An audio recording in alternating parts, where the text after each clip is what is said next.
মুখ্যমন্ত্রীর হর ঘর তিরঙ্গা কর্মসূচিকে কটাক্ষ করলেন সিপিএম রাজ্য সম্পাদক জিতেন্দ্র চৌধুরী। গন্ডাছড়া থেকে ফিরে তিনি এবং বাম নেতারা এদিন সাংবাদিক সম্মেলনে মিলিত হন। সেখানে জিতেন্দ্র চৌধুরী বলেন, মুখ্যমন্ত্রী হর ঘর তিরঙ্গার কথা বলেছেন, আর গন্ডাছড়ার ১৬৫ পরিবার গৃহহীন হয়ে গেছে। গন্ডাছড়া গিয়ে তাদের অবস্থা দেখার প্রয়োজন বোধ করেননি মুখ্যমন্ত্রী।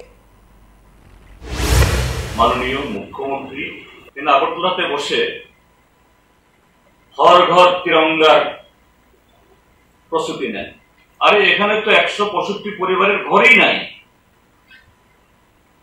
আর আপনি এখানে বসে হর ঘর তিরঙ্গার আওয়াজ তুলছেন। আপনার তো লজ্জা থাকা উচিত,